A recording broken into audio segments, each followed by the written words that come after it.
Bom dia, irmãos, caros amigos. E hoje gostava de compartilhar uma passagem do Velho Testamento. Eu, quando comecei a preparar a mensagem de hoje, apeteceu-me falar sobre uma personagem histórica. De vez em quando gosto de falar sobre personagens históricas do Velho Testamento. Sempre que tem muita história, mas são personagens fictícias. Pela fé, nós acreditamos que isto aconteceu mesmo. E eu acredito, não tenho qualquer tipo de dúvida, porque isso é o que sustenta a nossa fé. E hoje a personagem que eu gostava de compartilhar convosco, um capítulo da sua vida, tem a ver com Abraão. E como eu estava a dizer, gosto muito de analisar personagens históricas. Lembro perfeitamente que a minha primeira mensagem que eu dei há uns anos atrás foi sobre o David e o Golias. E não me esqueço. E portanto, são aquelas personagens que, como nós sabemos que já existiram, que estiveram cá, que tiveram a enfrentar os mesmos problemas que nós, muitas vezes, olhando para o exemplo dessas mesmas personagens, nós conseguimos nos identificar nas mesmas. E, portanto, o tema que eu gostava de abordar na vida de Abraão tem a ver com a questão, e é o tema desta manhã, são das falhas. Falar sobre falhas, sobre erros, sobre fracassos. É um tema que é contrário àquilo que o mundo ensina. Aliás, a Bíblia fala sobre este tema de uma forma completamente oposta àquilo que o mundo ensina. Deixem-me dizer-vos que, e vou-vos dar um exemplo, vocês certamente se lembrarão de muita gente que já esteve na modo de cima e depois passou na modo de baixo e passou de, como costuma dizer, esta é uma expressão forte, mas de bestial a besta, não é? Há um exemplo, eu gosto muito, de vez em quando gosto de ver beisebol. Eu sei que não é um desporto muito conhecido, mas havia um jogador muito famoso em beisebol, que era o Babe Ruth, que é similar ao Pelé no futebol e ao Maradona no futebol, que ele, ou na biografia que saiu recentemente, ele contou a história, e nessa história dizia: eu nos primeiros tempos, eu era bajulado. Eu fazia home runs. Home runs era quando bate o taco na bola e consegue dar a volta à pista toda, e ele chegando primeiro à pista no final do que os outros recebem a bola. É mais ou menos, uma coisa muito simplista, mas é mais ou menos isto. E ele fazia home runs como uma batata frita. Um pouco como o Zé estava a dizer. O Nando faz o desenho do leão e se calhar se você a desenhar, e eu também, que não saía tão bem. Ele naturalmente estava inspirado para fazer aquilo. Ele era apupado, ele era bajulado e a coisa corria-lhe às maravilhas. Com o passar dos anos, ele já fazia menos home runs e no final da sua vida ele até chegou a ser perseguido. E depois ele dizia assim: realmente o sucesso é uma coisa estranha. Tão depressa somos idolatrados, diz mesmo idolatrados, que é uma coisa que até nem devemos fazer como crentes, mas tão depressa somos idolatrados como depressa somos perseguidos. E este é o conceito de sucesso aos olhos do mundo. Nós vivemos num sistema de valores que olha para as pessoas que falham como se tivessem uma doença. Aliás, nas faculdades, e eu na minha faculdade fui ensinado de manhã à noite, quase, de primeiro até o quarto ano, no sucesso. Não há mal nenhum em pensar nisso. Mas também temos de ser preparados para as falhas. Para as falhas e para as falhas. Porque elas também acontecem e muitos não se levantam porque não conseguem lidar com as falhas. Porque o pecado e com o erro e o peso da culpa os perseguem e depois não são capazes de reerguer novamente. Portanto, tão importante como falar de como conseguir ter isto ou aquilo é, quando vier a falha e quando vier o erro, como é que nós devemos lidar com isso? É muito importante. Portanto, eu estou bem mais preocupado em perceber mais do que aquilo que o mundo olha para a falha, em perceber como é que Deus olha para as minhas falhas. Vamos abrir então uma passagem que está em Gênesis 20. E vamos ver uma falha na vida de Abraão. E vamos aprender como é que Abraão reagiu, como é que Deus reagiu, e vamos tirar lições sobre as falhas. Gênesis capítulo 20, e vamos ler do versículo 1 ao 18. É o capítulo, mas é um capítulo curto. E temos mesmo que ler isto, e vamos ficar por aqui, não vamos sair mais daqui. Gênesis 20, versículos 1 a 18, é o capítulo. E partiu Abraão dali para a terra do sul, e habitou entre Cádiz e Sur e peregrinou em Gerar. E havendo Abraão dito de Sara, sua mulher, a minha irmã, enviou Abimeleque, rei de Gerar, e tomou a Sara. Deus, porém, veio a Abimeleque em sonhos de noite e disse-lhe: eis que morto és por causa da mulher que tomastes, porque ela está casada com o marido. Mas Abimeleque ainda não se tinha chegado a ela, por isso disse: Senhor, matarás também uma nação justa? Não me disse ele mesmo: é a minha irmã? E ela também disse: é meu irmão? Em sinceridade de coração e em pureza das minhas mãos tenho feito isto. E disse-lhe Deus em sonhos: bem sei eu que na sinceridade do teu coração fizeste isso. E também eu te tenho impedido de pecar contra mim. Por isso te não permiti tocá-la. Agora, pois, restitui a mulher ao seu marido, porque profeta é, e rogará por ti para que vivas. Porém, se não lhe a restituires, sabe que certamente morrerás tu e tudo o que é teu. E levantou-se Abimeleque pela manhã, de madrugada, chamou a todos os seus servos e falou todas estas palavras em seus ouvidos, e temeram muito aqueles varões. Então chamou Abimeleque a Abrão e disse-lhe: que nos fizestes? Em que pequei contra ti, para trazeres sobre mim e meu reino tamanho pecado? Tu me fizeste aquilo que não deverias ter feito. Disse mais Abimeleque a Abrão: que tens visto para fazeres tal coisa?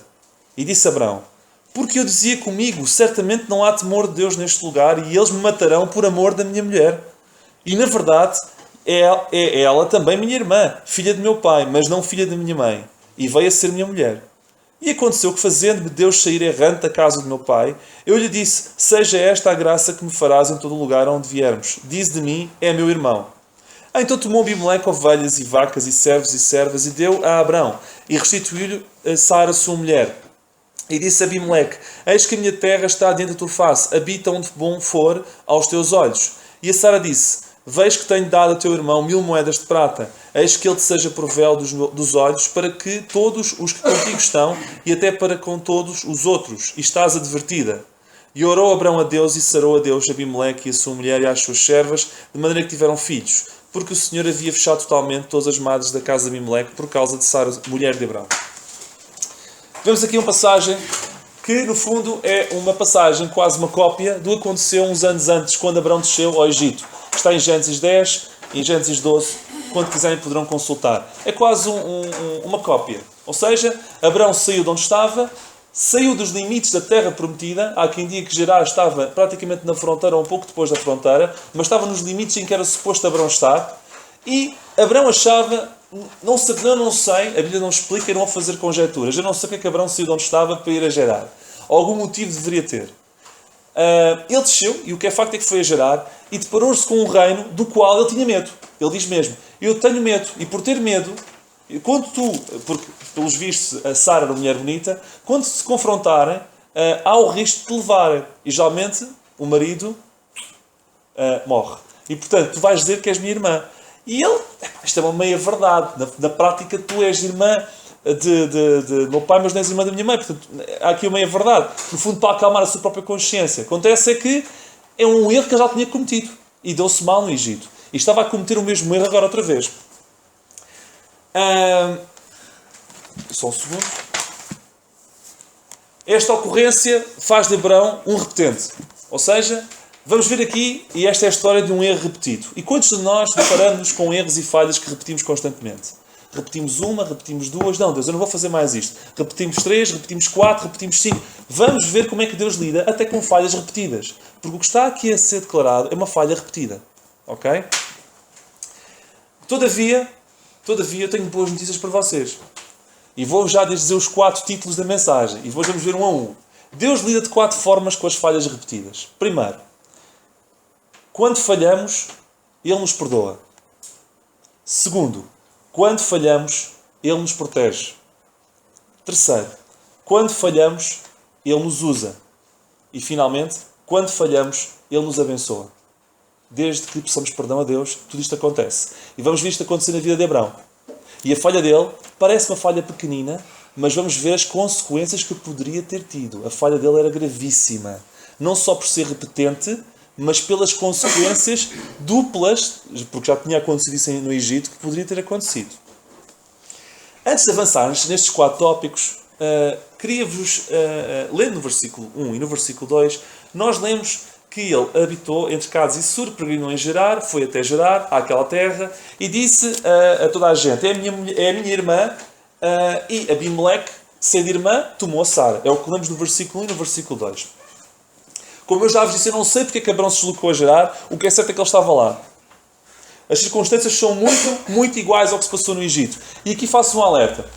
Abrão pôs-se a jeito. Isto é uma expressão um bocadinho comum, mas Abrão pôs-se a jeito. Ou seja, nós muitas vezes cometemos certos erros quando, já no passado, sabemos que se fizermos aquilo vai-nos acontecer, somos tentados e podemos falhar outra vez.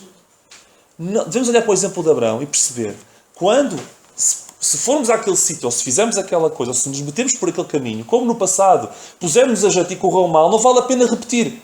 Porque os erros podem acontecer. Nós não somos de ferro, podemos vacilar. Abrão pôs-se a jeito. Abrão sabia que, em circunstâncias similares, perante aquele caso e perante a mulher ser tão bela, poderia correr o risco de ele ser tentado a pecar mentindo novamente. Mas Abrão pôs-se a jeito.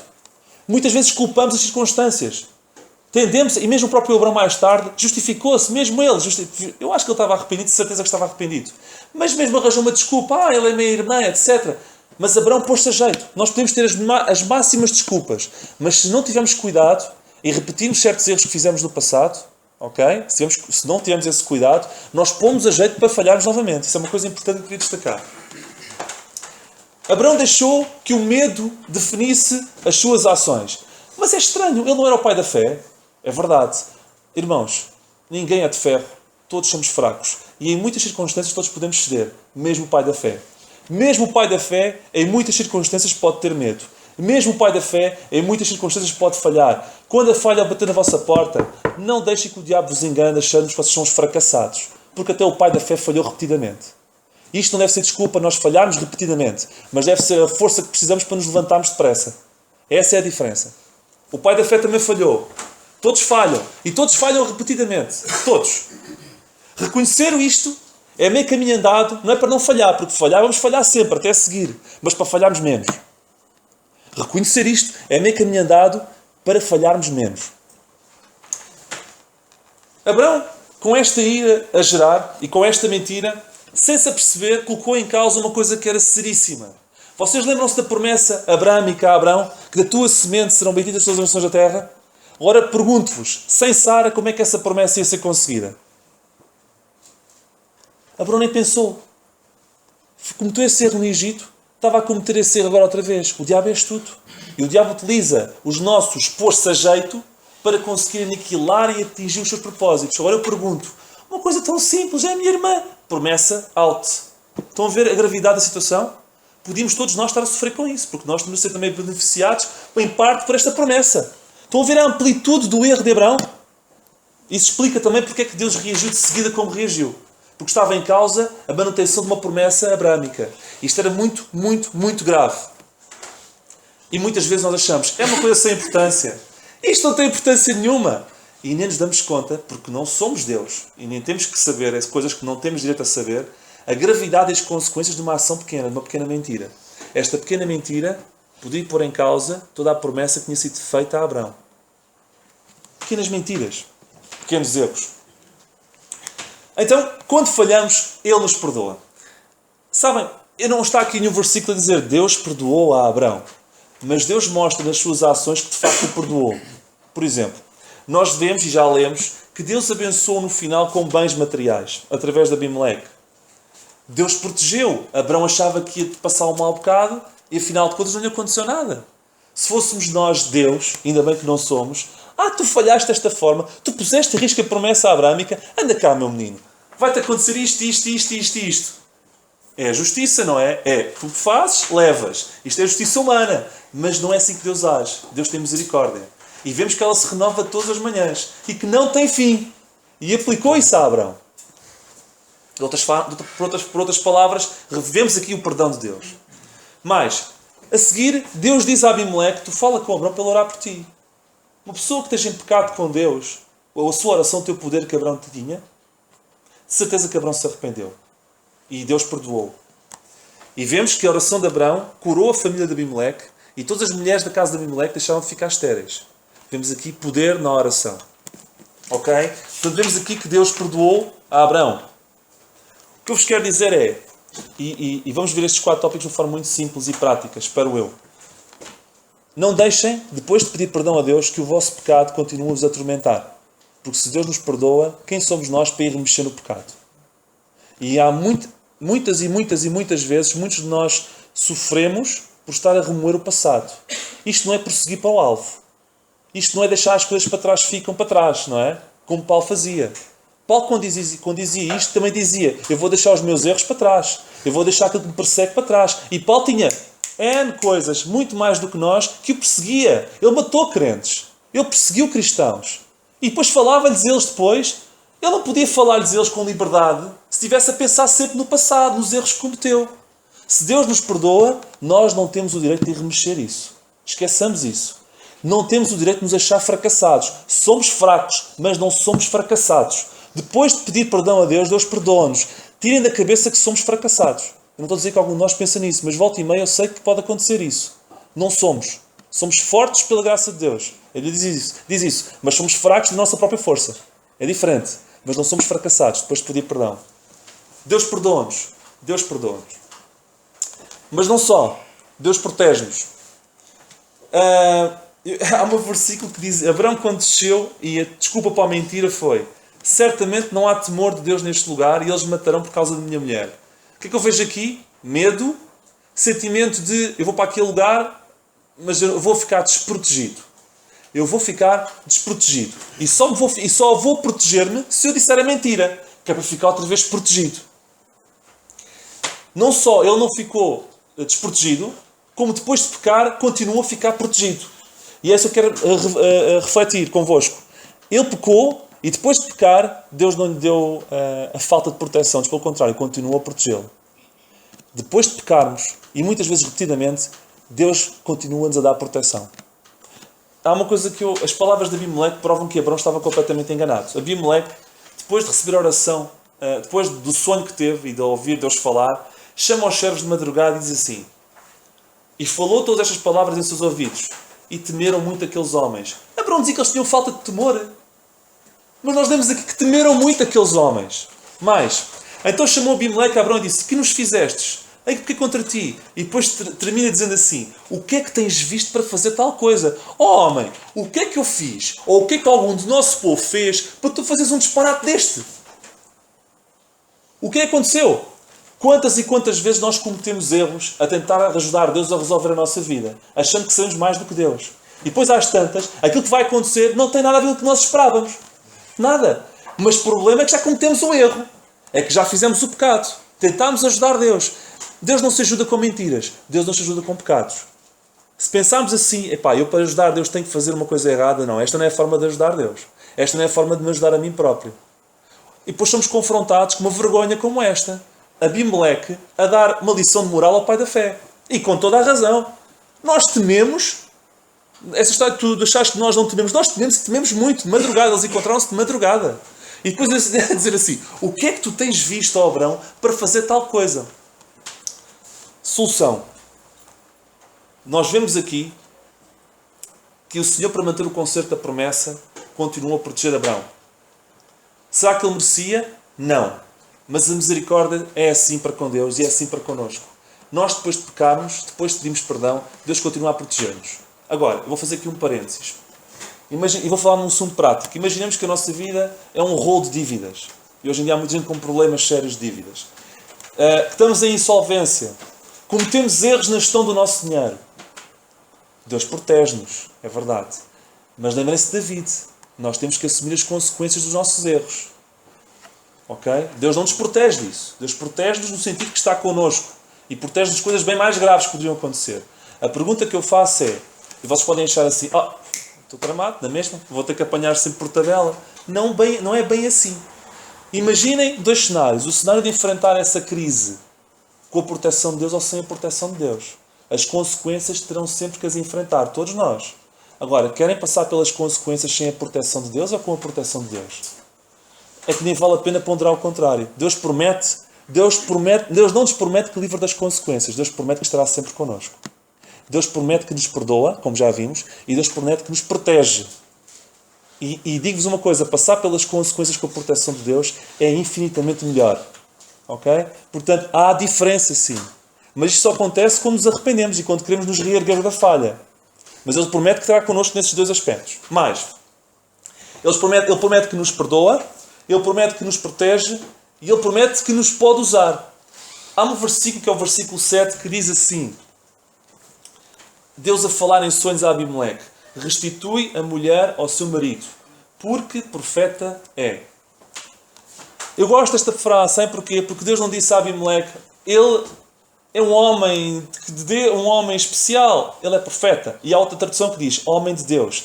Ele pecou repetidamente, mas para os olhos de Deus continuava a ser homem de Deus. Continuava a ser profeta. Não deixem que o diabo vos faça achar que vocês são um Sansão. Porque muitas vezes depois de pecarmos repetidamente, há aquela na mente a bater, não, tu não vales nada para Deus.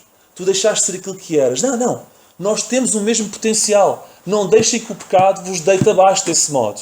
Aos olhos de Deus, Abraão, depois de um erro repetido, que poderia pôr em causa toda a promessa, dizia, ele é um homem de Deus. Ele é um profeta. Mas mais, ele não diz, ele foi. Ele diz, ele é. Ele não diz, ele foi até ter pecado. Ele é. E o é depois de ter pecado. Não sou eu que digo, não sou eu que estou a pôr Abraão lá para cima, é Deus que está a pôr Abraão lá para cima. E por Abraão, e pelo erro de Abraão, nós vemos como é que Deus nos pode ver também a nós. Ok? Portanto, nós vemos também que a oração de Abraão era essencial para que Abimeleque vivesse. Vemos aqui Deus a usar Abraão. Deus a usar no seu serviço. Muitas vezes, quando pecamos e fazemos uma coisa, um disparate sério, a primeira coisa é deixarmos de servir na igreja. E não queremos servir mais. Achamos-nos indignos para isso. Desculpas. Após o erro, Deus pôs logo Abraão a servir. Pede a Abraão para orar, que Abraão vai curar a tua família. Isso é desculpas que o diabo quer meter na nossa cabeça para nos neutralizar ainda mais. Vemos aqui que não é assim que Deus quer que as coisas aconteçam. Parte da recuperação passa pelo serviço. E vemos aqui Abraão a servir, Abraão a ser usado. Portanto, Abraão foi perdoado depois do erro repetido, foi protegido e Abraão foi posto ao serviço do Senhor. Ou seja, Deus usou também Abraão. Finalmente, nós vemos que quando falhamos, Deus também nos abençoa. Não só nos perdoa, nos protege, nos usa, mas abençoa. Eu vou ler o versículo 14 e o versículo 16 e podem-me acompanhar. Então tomou Abimeleque ovelhas, e vacas, e servos, e servas, e os deu a Abraão, e restituiu Sara, sua mulher, e disse a Abimeleque, eis que a minha terra está dentro da tua face, habita onde for bom aos teus olhos. E a Sara disse, vejo que tenho dado ao teu irmão 1000 moedas de prata, eis que ele te seja por véu dos olhos, para com todos os que contigo estão, e até para com todos os outros, e estás advertida. Antes de ir ao assunto, eu gosto da expressão com que Abimeleque chamou Sara. Não disse, ele disse assim, não disse o teu marido, disse o teu irmão. Do género. É teu irmão, não é? Vai lá ter com o teu irmão. Eu gostei da expressão. Do género. Eu estou de tal modo queimado com esta situação, estou de tal modo farto do que se passou, que vai lá ter com o teu irmão e não me chateis mais. Isto é apenas um parênteses, mas eu acho piada, porque nada acontece por acaso. E esta expressão do teu irmão revela um pouco do estado de espírito de Abimeleque. Mas passando à frente, vemos aqui uma coisa estranha. Eu peço desculpa, mas quem é que tocou aqui? Foi Abraão ou foi Abimeleque? Foi Abraão. Mas o Abraão leva ovelhas, leva vacas, leva servos, leva servas, leva a Sara outra vez, leva 1000 moedas de prata. Então, mas que é isto? Isto é lógica normal? Peca repetidamente, põe em causa tudo e depois recebe tudo isto? Irmãos, não é assim que o mundo pensa, é assim que Deus age. Isto é misericórdia. Ou seja, quantas e quantas vezes Deus torna o nosso pecado em bem? Eu podia dar-vos imensos exemplos na Bíblia. Situações que correm mal, que metemos o pé na poça e Deus a seguir contorna, torce tudo e transforma aquilo em bem. Não deixemos mais uma vez que o diabo nos neutralize depois da falha. Mesmo que seja 1000 vezes repetida. A seguir levantemo-nos, peçamos perdão a Deus e agarremos esta passagem e possamos agarrar aqui à vida de Abraão e ao que Deus fez na vida de Abraão como força para nos reerguermos e continuarmos a nossa vida. Porque é isso que Deus quer. Deus não nos quer lá em baixo a chorar. Deus quer-nos lá em cima reerguidos, ok? Sabendo que somos fracos, mas que não somos fracassados. Para terminar, levo-vos uma frase que escrevi como síntese de tudo e que se eu fosse citar perderia. Portanto, eu vou citá-la. O nosso foco deve estar sempre no evitar pecar. Entre parênteses, sabendo que pecaremos mais vezes do que desejamos. Eu vou repetir. O nosso foco deve estar sempre no evitar pecar. Okay? Não é contando com o perdão e com isto tudo. Atenção, é no evitar pecar. Sabendo que pecaremos mais vezes do que desejamos. Mas também deve estar no reerguer após o erro. Para tal, libertemo-nos do peso da culpa e louvemos a Deus pela sua graça em nos perdoar, nos proteger, nos usar e abençoar muito mais do que merecemos. Que o Senhor nos abençoe.